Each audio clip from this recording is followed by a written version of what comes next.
ભોજદે ગામથી લગભગ 1-1.25 kilometre, સાસણથી 4 kilometre દૂર એક બહુ જ સરસ રિસોર્ટ આવેલ છે. એવું કહેવાય છે કે ભોજદેમાં લગભગ 150થી વધુ રિસોર્ટ છે, પરંતુ અમને ધ લાયન ટ્રેલ રિસોર્ટ કે જે રાજકોટના શ્રી હિતેશભાઈ ધોળકિયા, શ્રી મલ્હારભાઈ ધોળકિયા અને ગુંજાબેન ધોળકિયા દ્વારા સંચાલિત આ લાયન ટ્રેલ રિસોર્ટ આપ મોબાઈલ નંબર પણ નોંધી લેશો. આપ અહીંયા ફોન કરીને બુકિંગ કરાવી શકો છો. The lion trail resort. જય સાસણ. ભોજદે સ્થિત લાયન ટ્રેલ રિસોર્ટમાં આપ સૌનું હાર્દિક સ્વાગત છે. અમે અત્યારે બપોરે 3 વાગે ચેક ઇન કર્યું છે. હું તમને લેઆઉટ બતાવું તો અહીંયા સરસ મજાની એક નદી વહે છે અને નદીને કાંઠે એકદમ સરસ અતિ રમણીય લાયન ટ્રેલ રિસોર્ટ. આ એનો મેઇન એન્ટ્રન્સ છે. ખૂબ સરસ વાતાવરણ, સરાઉન્ડિંગ પણ ખૂબ સરસ. ચોમાસામાં રસ્તાઓ સારા છે, છેક સુધી ગાડી જઈ શકે છે, માટે ચોમાસામાં પણ આવી શકાય. અત્યારે તો મે મહિનાની આજે 21 તારીખ થઈ છે, પણ છતાં બહાર 43-44 ગરમી હોવા છતાં અહીંયા કોઈ પણ જાતની ગરમીનો અહેસાસ થતો નથી. એવા સુંદર આ લાયન ટ્રેલ રિસોર્ટમાં હું વિરંચી બુચ આપનું હાર્દિક સ્વાગત કરું છું. આવો આપને જરા રિસોર્ટ વિશે માહિતગાર કરું. તો રિસોર્ટમાં આ એન્ટ્રી પોઈન્ટમાંથી આપણે જ્યારે અંદર દાખલ થઈએ છીએ ત્યારે ચોમેર આંબા અને આંબા, એકદમ પુષ્કળ આંબા દેખાય છે. આપ જોઈ શકો છો કે અહીંયા આંબા ઉપર ખૂબ બધી કેરીઓ આવેલી છે. કેરી તોડવાનો 500 રૂપિયા દંડ છે. નીચે પડેલી કેરીને ખાઈને ઉઠાવી લેવાનો કોઈ દંડ નથી. પણ એનો અર્થ એ નથી કે આપણે પથ્થરો મારીને કેરીને પાડીએ અને પછી નિયમો મુજબ એને આપણે ઉઠાવીએ. કેરી આપમેળે નીચે પડી જાય તો કોઈ ચાર્જ નથી, પણ જો આંબા ઉપરથી તમે તોડી તો એના 500 રૂપિયા દંડ છે, અને જે સ્વાભાવિક છે. એન્ટ્રન્સમાં દાખલ થાવ એટલે સામે 6 કોટેજીસ આવેલા છે, જેમાં એક કોટેજમાં એક ડબલ બેડ અને 2 ખાટલા, 2 ગાદલા એવી સુવિધા છે, જેથી કરીને એક રૂમમાં 4 જણા આરામથી સૂઈ શકે તેવી વ્યવસ્થા છે. 6 ચોક 24 લોકો અહીંયા બહુ સરસ રીતે સૂઈ શકે તેવી વ્યવસ્થા છે. રિસોર્ટમાં દાખલ થતાં જ જમણી બાજુએ બહુ જ સરસ સ્વિમિંગ પુલની વ્યવસ્થા છે. કવર્ડ સ્વિમિંગ પુલ છે, ઉપર કવર કરેલ છે, જેથી કરીને તડકામાં પણ કોઈ વાંધો ના આવે. 2 પ્રકારના પુલ છે, એક નાના બાળકો માટેનો પુલ છે અને એક મોટા માટેનો પુલ છે. નાના બાળકો માટેનો પુલ છે તે લગભગ 2.5-3 ફૂટ જેટલી ઊંડાઈનો છે. આ જે છે તે કિડ્સ પુલ છે અને તેમાં બહુ જ સરસ પુલની વ્યવસ્થા છે. ચોખ્ખાઈ પણ ખૂબ સરસ છે. આ જે બીજો પુલ છે જે મોટા માટે છે, જે લગભગ 7 ફૂટ ઊંડાઈ છે, તેમાં 5.5 ફૂટ જેટલું પાણી ભરી રાખેલું છે. 60 બાય 30નો પુલ છે, પણ અદ્ભુત પુલ છે અને ચોખ્ખાઈ પુલની બહુ સરસ છે. બીજું અહીંયા મેં એમના આયોજકો સાથે વાત કરી તો પુલમાં કોઈ પણ જાતનું ક્લોરીન કે કંઈ નાખતા નથી. રોજ રાતના પુલનું પાણી ખેતરમાં વેવડાવી દેવાનું અને સવારે ડીપવેલની મદદથી નવું પાણી ભરવાનું. આ જ સિસ્ટમ છે, જેથી કરીને પુલના પાણીની ચોખ્ખાઈ પણ જળવાઈ રહે. સામે એક નાનકડું શાવર લેવા માટેનું રૂમ પણ બનાવેલ છે. આજુબાજુ ખૂબ સરસ હરિયાળી છે. અહીંયા પણ બહુ સરસ પ્લાન્ટેશન કરેલું છે. જુઈ જાસૂદની વેલો આવેલી છે.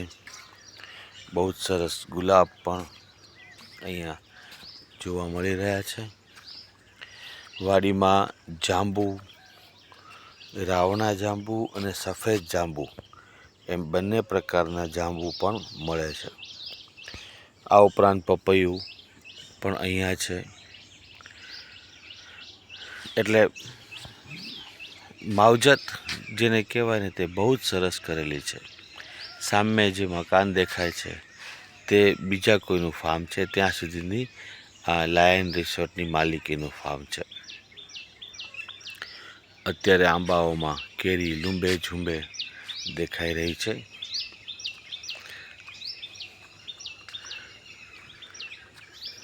ઉનાળાનું વેકેશન, દિવાળીનું વેકેશન અને જન્માષ્ટમીનું વેકેશન, આ ત્રણ મુખ્યત્વે સિઝન અહીંની રહેલી છે.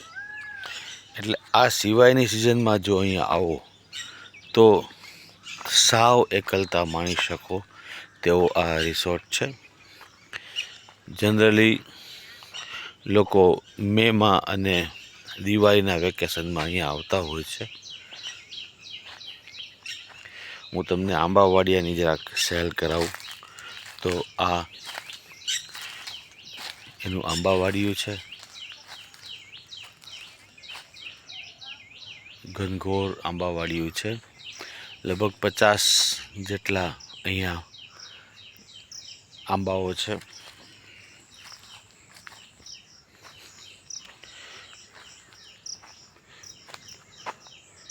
જંગલી પ્રાણીઓનો રંજાડ નથી એવું કહેવામાં આવે છે. બાકી તો આપણે એના પ્રદેશમાં રહીએ છીએ એટલે એ સ્વાભાવિક રીતે આવી ચડે એ એક વસ્તુ છે. 2 દિવસ પહેલાં સાંજના લગભગ 7, સવા 7 વાગે જ દીપડાના પગલાં દેખાણા હતા. પણ ઠીક છે, દીપડો દેખાણો ન હતો. બાકી સવાર પ્રાતઃ બહુ જ સરસ મોર અને કાબરનો અવાજ તમે સાંભળી શકો છો.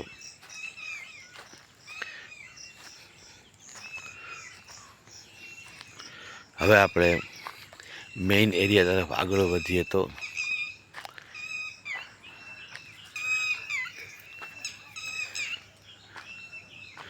આ આપણે એન્ટ્રન્સમાંથી અંદર આવ્યા. સામેના ભાગમાં જે દેખાય છે તે ઓફિસ અને તેની બાજુમાં ડાઇનિંગ હોલ, અન્નપૂર્ણા ગૃહ છે, જે ખરેખર બહુ જ સરસ નાસ્તો અને જમવાનું પ્રોવાઈડ કરે છે. સવારે ગરમા ગરમ થેપલા, પૌવા, બટેટાની સૂકી ભાજી એવો વિવિધ પ્રકારનો નાસ્તો હોય છે. ગરમા ગરમ ચા હોય છે. પછી લગભગ બપોરે 1 વાગે જમવામાં 2 શાક, રસ રોજ હોય છે. અત્યારે સિઝન છે એટલે કેરીનો રસ, રોટલી, દાળ ભાત, 1 કઠોળ હોય છે, છાશ, પાપડ, 9 જાતના અથાણાં હોય છે, ગોળ હોય છે. આવું બહુ જ સરસ જમવાનું હોય છે. આ બાળકો માટેનો ક્રીડાંગણ રૂમ છે. સાંજે 5 વાગે ચા અને રાત્રે દેશી ભાણું, ઓળો રોટલા, સેવ ટમેટાનું શાક, ખીચડી કઢી, છાશ, બહુ જ સરસ જમવાનું રાતના પણ હોય છે.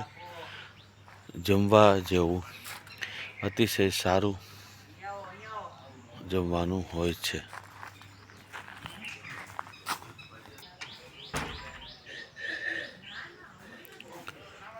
આ કોટેજ હું આપને બતાવું છું. કોટેજ બહુ સરસ છે. અંદર એટેચ લેટ્રિન બાથરૂમ, ગરમ પાણીની સુવિધા છે, સોલાર છે એટલા માટે, અને એસી બહુ જ સારું એસી છે. દરેક બબે ક્વાર્ટરની વચ્ચે આવા હિંચકા પણ આપેલા છે, જેથી કરીને તમે બેસી શકો. આવા અસંખ્ય ખાટલાઓ મેદાનમાં રાખવામાં આવેલા છે, જેથી કરીને તમે એનો પણ લાભ લઈ શકો. આ જે સામે દેખાય છે તે ડાઇનિંગ રૂમ છે, જેમાં સવાર, બપોર, સાંજ ત્રણેય ટાઈમ ચા અને નાસ્તા માટે ત્યાં જવાનું રહે છે. સામે બધા કોટેજ છે. અહીંયા કુલ 6 કોટેજ છે. તો અમને તો આ રિસોર્ટ ખૂબ ગમ્યો છે. આશા રાખીએ છીએ કે આપ પણ આ રિસોર્ટમાં આવશો તો તમને પણ ખૂબ મજા આવશે. ચોક્કસ ને ચોક્કસ મળીએ છીએ. The lion trail resort, ભોજદે.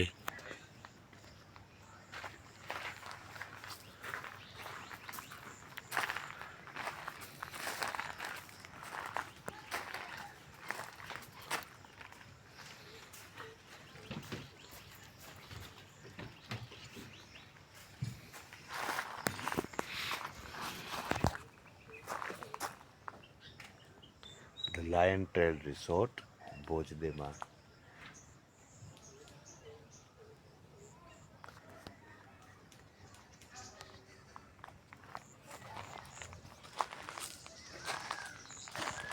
આપનું હાર્દિક સ્વાગત છે. ફરી પાછા નવા વિડીયોના રૂપે મળતા રહેશું.